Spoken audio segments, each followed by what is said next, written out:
ખબરોમાં બન્યા રહેવા માટે બેલ આઇકોન દબાવો અને એબીપી અસ્મિતાને સબસ્ક્રાઇબ કરો. સુરતના ડોક્ટર સંકેત મહેતા કોરોના થતા આઈસીયુમાં ભરતી હતા. આ દરમિયાન એક દર્દીને વેન્ટિલેટર પર ચડાવવા માટે પોતાનું ઓક્સિજન માસ્ક કાઢી અને બીજા દર્દીનો જીવ બચાવ્યો. આ ઘટના બાદ કોરોના વોરિયર તરીકે જાણીતા ડોક્ટર સંકેતની તબિયત વધારે ખરાબ થઈ અને તેમને સારવાર માટે એર એમ્બ્યુલન્સ મારફતે ચેન્નાઈ શિફ્ટ કરાયા. તેમને ત્યાં એડવાન્સ ઇકમો ટ્રીટમેન્ટ આપવામાં આવતા તબિયતમાં સુધારો થયો છે. હવે હાલ સપોર્ટિવ વેન્ટિલેટર પર તેમને રાખવામાં આવ્યા છે. કોરોના બાદ તેમની તબિયત ખૂબ જ ક્રિટિકલ હતી, પરંતુ હવે 60-70% જેટલી તબિયતમાં સુધારો થયો છે. લાંબા સમયથી હોસ્પિટલમાં દાખલ હોવાથી હવે તેમની ફિઝિયોથેરાપી ટ્રીટમેન્ટ કરવામાં આવશે. પરંતુ રાહતની વાત એ છે, સારા સંકેત એ છે કે ડોક્ટર સંકેત મહેતાની તબિયત સુધારા પર છે.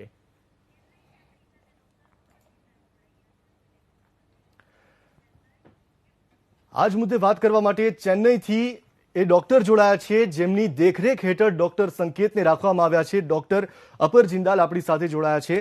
सर, आपसे ये जानना चाहेंगे कि जब डॉक्टर संकेत को चेन्नई शिफ्ट किया गया था उस टाइम पे उनकी सिचुएशन क्या थी और अब क्या सिचुएशन है?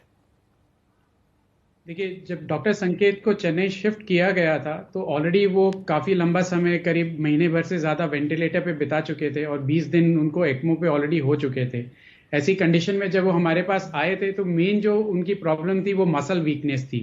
लंग्स तो कोविड-19 निमोनिया की वजह से ख़राब हो ही चुके थे, लेकिन उससे ज़्यादा एडिशनल प्रॉब्लम उस समय मसल वीकनेस की थी. उनकी कंडीशन ऐसी थी कि केवल हाथों की और पैरों की उंगलियां उनकी हिल पा रही थी, बाकी हाथ पैर में बिल्कुल भी मूवमेंट नहीं थी. प्लस ब्लड स्ट्रीम में इन्फेक्शन था और लंग्स के अंदर भी इन्फेक्शन था.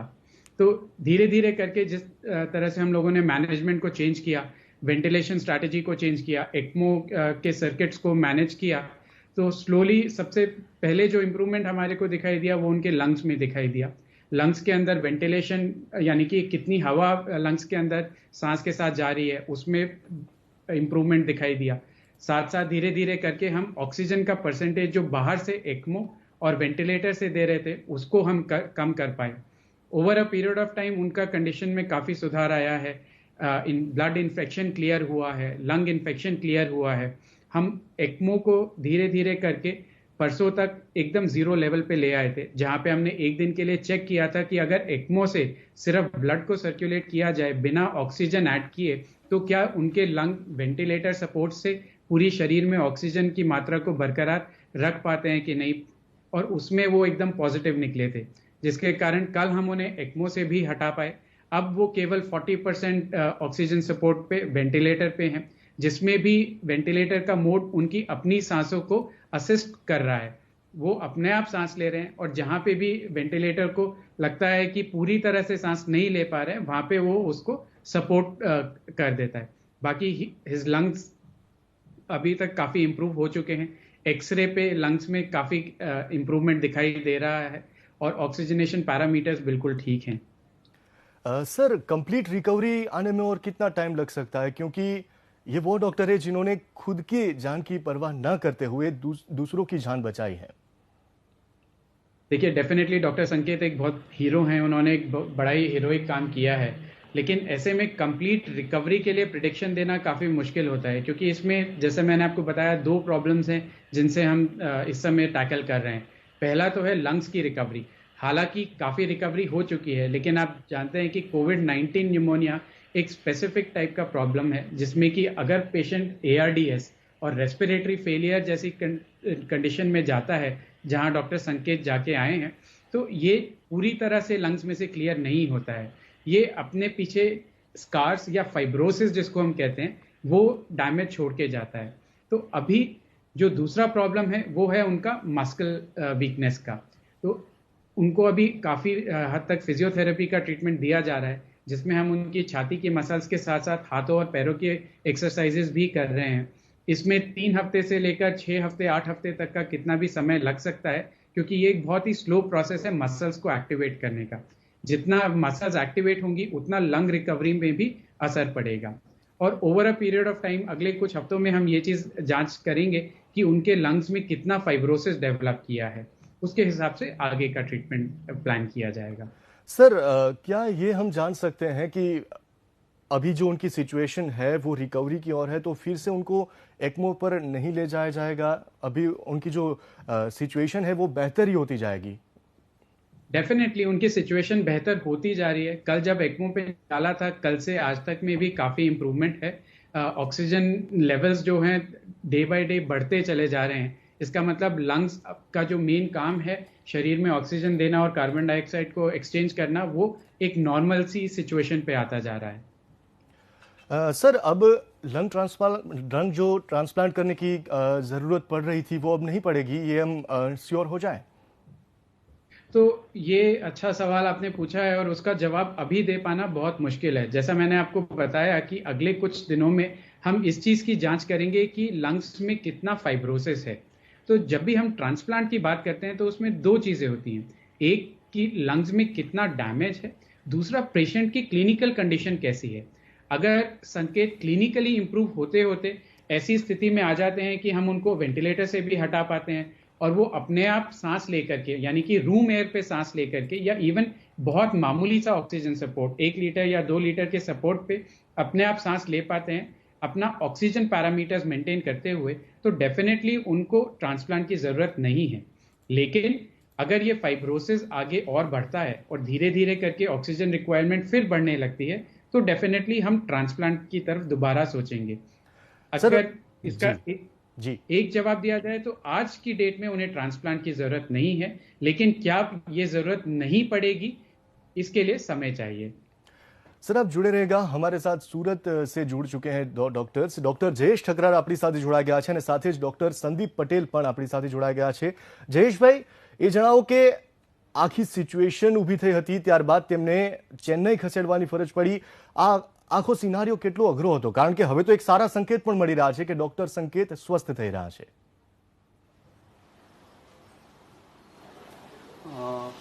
એ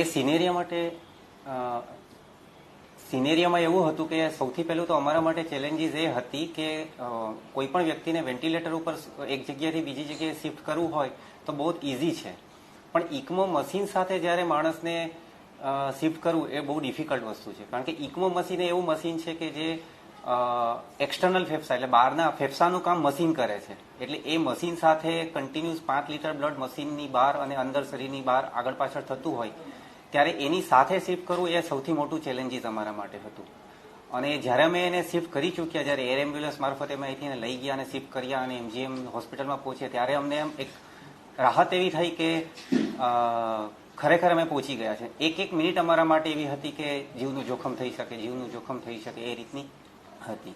અને એ પછી જે રીતે દિન પ્રતિદિન ત્યાં એનામાં સુધારો આવ્યો એ પ્રમાણે અમને ખુશી છે કે ભાઈ સંકેતભાઈ હવે ક્રિટિકલ કન્ડિશનમાંથી ઘણા રીતે રિકવર થઈ રહ્યા છે। ડોક્ટર સંદીપ પણ આપણી સાથે છે। સંદીપભાઈ, કેટલી રાહતની વાત, કારણ કે એક ભગવાન જ કહી શકાય જે બીજા દર્દીને મરતા જોઈ અને એક નવું જીવન આપ્યું, તેને ઓક્સિજન, પોતાનું ઓક્સિજન કાઢીને આપી દીધું।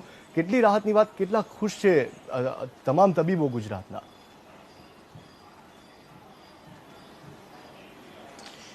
જો એક જે ડોક્ટર હોય છે ને તે એનું મનમાં અને દિલમાં બધે ડોક્ટરી તો હોય જ છે। મતલબ પેશન્ટને ક્યારે બી થતું હોય ને તો એને પહેલાં થાય કે હું પેશન્ટને બચાવું, બરાબર। એટલે એ દિવસે પોતે હાઈ ફ્લો ઓક્સિજન પર હતો, એને ફૂલ ફ્લો ઓક્સિજન ચાલતું હતું ને એને જોયું કે સામે એક પેશન્ટ છે જેને લોકો સિસ્ટમ ડૉક્ટર ટ્રાય કરતા હતા ઇન્ટ્યુબેશન કરવાનું, પણ ઇન્ટ્યુબેશન અમુક વાર બહુ ડિફિકલ્ટ થઈ જતું હોય છે। ઇન્ટ્યુબેશન કરવું એટલું સિમ્પલ નથી હોતું। ઇન્ટ્યુબેશનમાં નાખીને પછી વેન્ટિલેટર ચાલુ કરવાનું હતું પેશન્ટને, તેમથી થતું નહીં હતું। તો સંકેતે પોતાનો માસ્ક કાઢ્યો અને માસ્ક કાઢીને એક ત્યાં ગયો પેશન્ટના કોર્ટ પાસે અને એને પેશન્ટને ઇન્ટ્યુબેટ કર્યું અને એને વેન્ટિલેટર ચાલુ થઈ ગયું। તો કોઈ બી માણસ જ્યારે પોતે આટલો હાઈ ફ્લો ઓક્સિજન એટલું એની કન્ડિશન ખરાબ હોય તો પણ એ પોતાનું જીવને ચિંતા છોડીને પેલા પેશન્ટને જેને ઇન્ટ્યુબેટ કરીને એનું જીવ બચાવ્યું એ એક મહાન કાર્ય છે ને એક હિરોઇક એક્ટ છે આપણે કહી શકીએ। જયેશભાઈ, અમે પણ એ પત્ર જોયો હતો જ્યારે સિચ્યુએશન ગંભીર હતી, સ્થિતિ ગંભીર હતી ડોક્ટર સંકેતની, અને તે સમયે ચારેકોરથી તેમના માટે દુઆઓનો વરસાદ થઈ રહ્યો હતો। લોકો ઈચ્છી રહ્યા હતા કે આ ડોક્ટરનો જીવ બચી જાય। આ બધું કેટલું મુશ્કેલ હતું દરેક ડોક્ટર માટે જોવું, અને તેમના પરિવાર માટે આ કેટલો કપરો સમય હતો?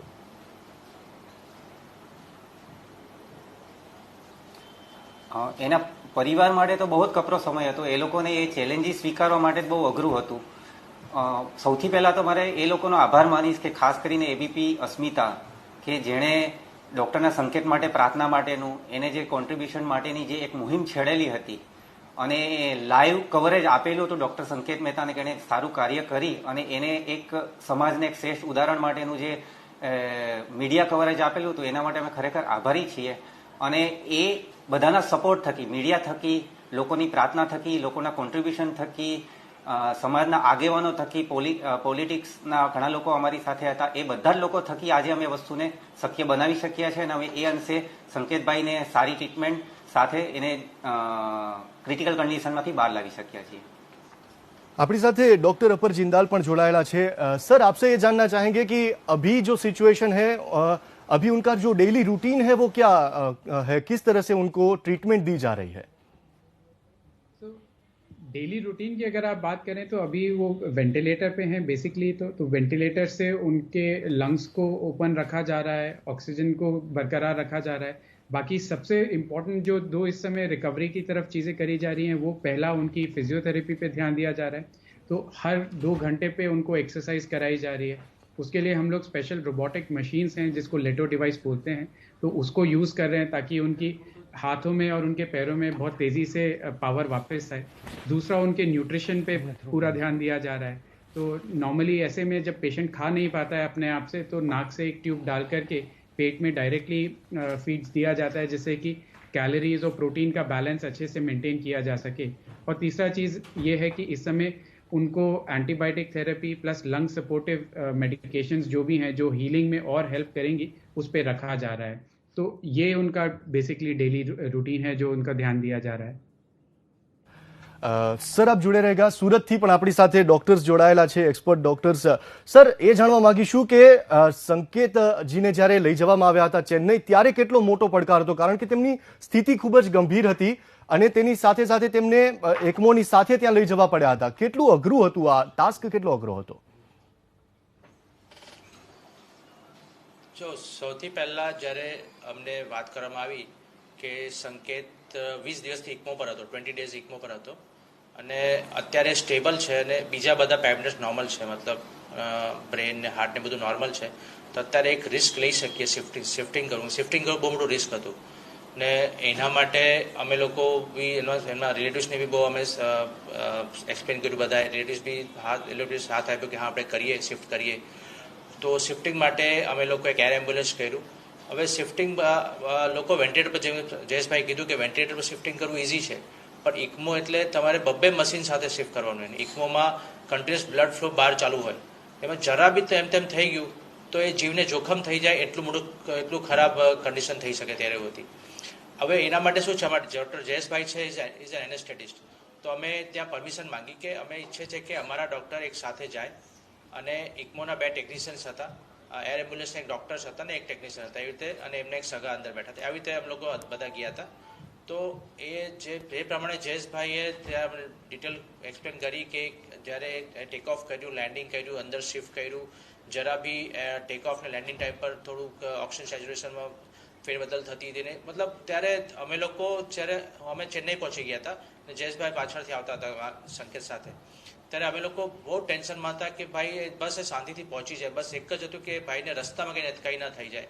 અને બધા પ્રે કરતા હતા અને બધાની મહેનત રંગ લાવી અને આ લોકોએ બહુ સુરક્ષિત રીતે સંકેત લઈને એમજીએમ પર પહોંચી ગયા અને એમજીએમ પર પહોંચ્યા. અને એના પછી તમે જુઓ છો કે 10 દિવસમાં કરિશ્મા ચમત્કાર થઈ ગયું છે અને અત્યારે ઇકમોથી બહાર આવી ગયો છે. बिल्कुल चमत्कार થયો છે. ફરી એક વખત ચેન્નઈ જઈએ. सर, ये जानना चाहेंगे आपसे कि अब हम डॉक्टर संकेत को गुजरात में वापस कब देख पाएंगे, कब तक वो रिकवर होके गुजरात वापस आ जाएंगे?